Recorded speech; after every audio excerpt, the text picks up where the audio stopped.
германска контра. Айлц.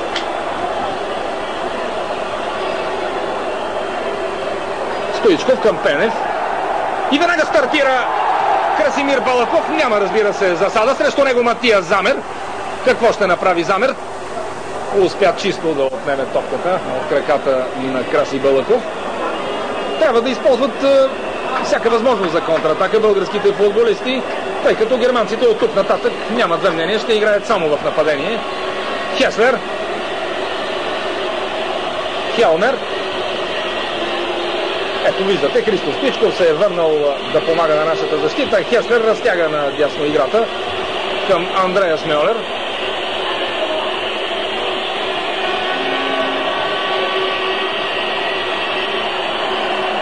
Комбинация с Ройтер и веднага напред топка за Емил Костадинов. Хубав финт на Емил Костадинов. За съжаление обаче топката не достигна до Краси Балаков. Спряна с гърди от Айлц. Хеслер отново. Безспорно с най-висока оценка от германския отбор тази вечер. Подаване към Клинсман в наказателното поле и отново добра намеса на българските защитници. От тук до края на матча ще гледаме все по-често в часовника. 7 минути и дано Пайрето няма никакви основания да продължава играта, защото от тези 7 минути за германците, разбира се, ще преминат твърде бързо, а за нас толкова бавно. Сега Христо Стоичков спокойно се запътва към топката да изпълни тъч. Няма за къде да бърза Христо, той добре знае това. Ето кой трябва да бърза, това е Берти Фокс.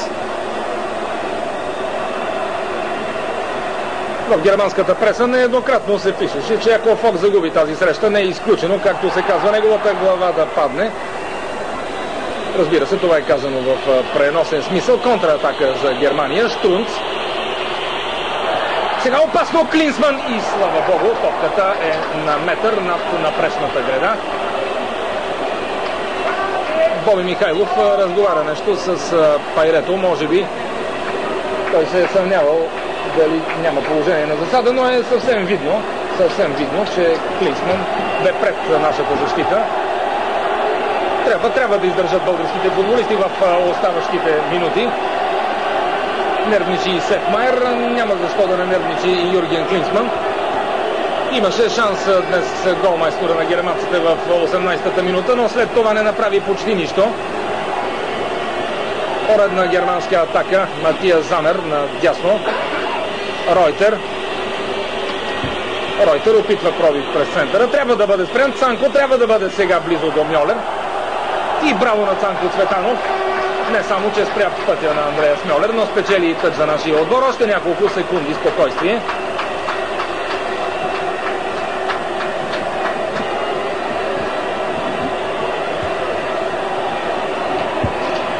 Сега Клинсман достигна топката с глава. Херлих. Добре изпреварен от Златко Янков. Хитро изигра топката Янков. Удари я в крака на Херлих и спечели тъч. Тези тъчове не са много безопасни в тази зона, тъй като българските футболисти са плътно пресирани от германците и просто нямат възможност да си подават топката. Ройтер към Хеслер. Бабел. Клинсман опита двойно подаване с Бабел. Трифон Иванов, сигурно и надалеч в трибуните. Трифон Иванов с сигурни изяви в днешната среща. Хелмер хвърлен назад към Замер. Отново Хелмер.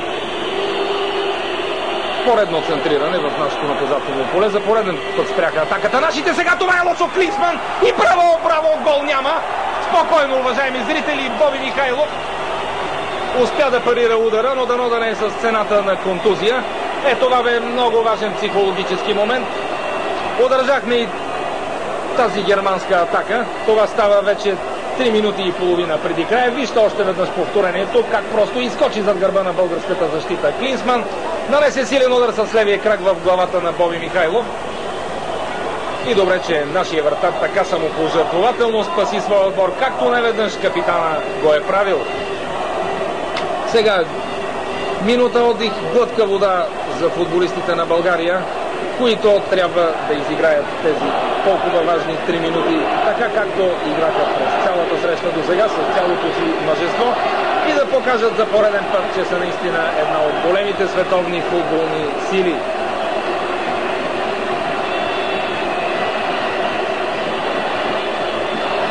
Виждам да загрява Димитър Попов край страничната линия. Може би контузията на Боби Михайлов е сериозна, но пък той е прав и предполагам, че след малко ще застане в рамката на вратата. Много е важно Боби Михайлов да завърши този матч.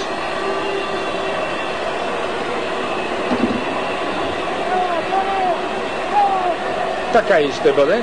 Играта ще бъде подновена с тъч в полза на Германия, след като Михайлов вече е на своя пост. Хелнер изпълнява към Замер. Ройтер. Штрунц.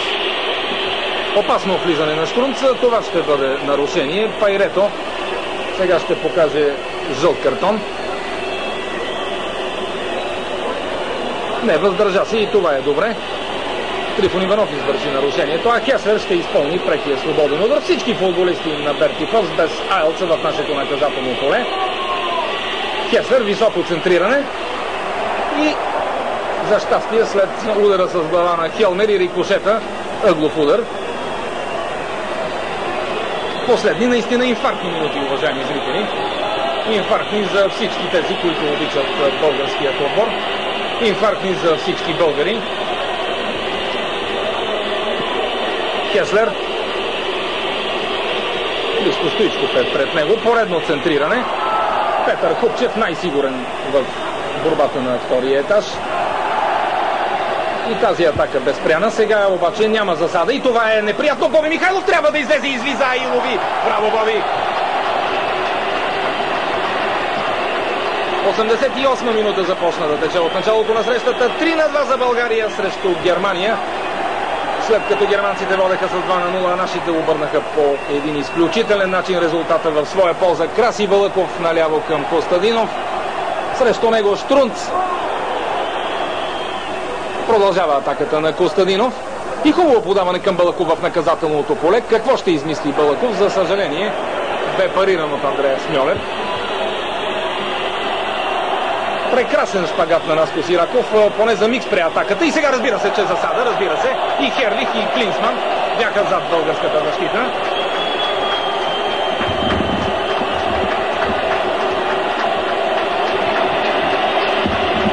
Минути на върховно напрежение.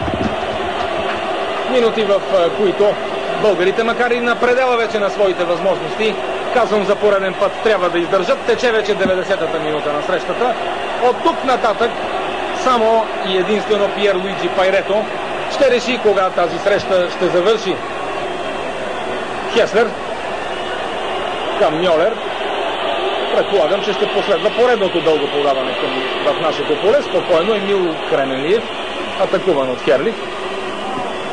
Играе на сигурно и така трябва, чисти далеч в тъч.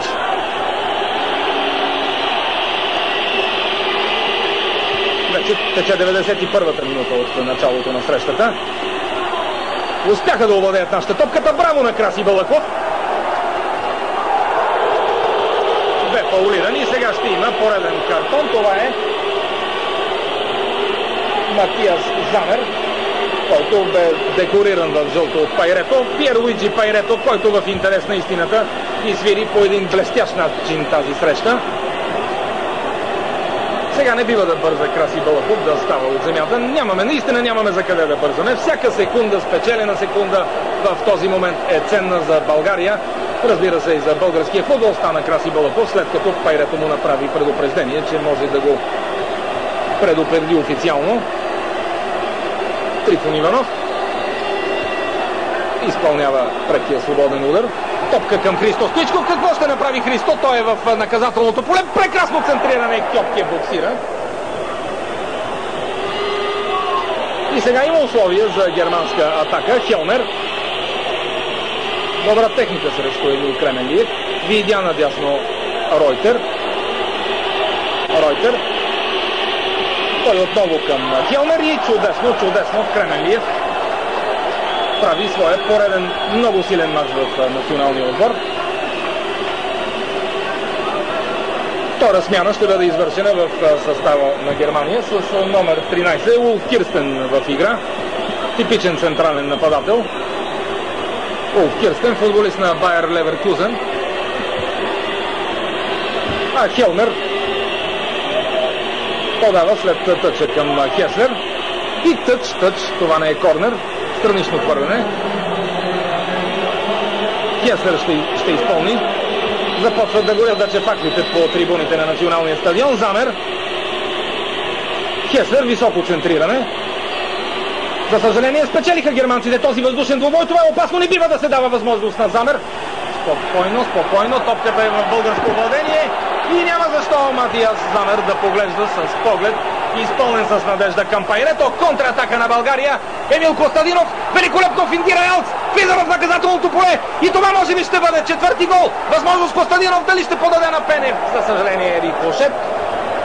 И след това аут, удар от вратата. Елц е получил някаква контузия, но никой в зелено не си мисли да му оказва помощ и да спира играта. Пайрето поглежда към своя часовник и това беше всичко. България победи Германия с 3-2 и с 6-та поредна победа продължава да бъде безапелационно начало в 7-ма европейска квалификационна група. Единственият отбор в Европа, който постигна 6 победи от 6 мача. Какво повече това, ако не е доказателство за висока класа? Здраве му кажи, господин Бояджиев. Вие прогнозирахте победа за българския отбор. Тя наистина стана. Както винаги, България доказа, че изсуши мократа трева на стадиона от краката на немците. Германия има отбор отличен, но мита Германия бе разрушен на стадион Васил Левски. На добър час, българи!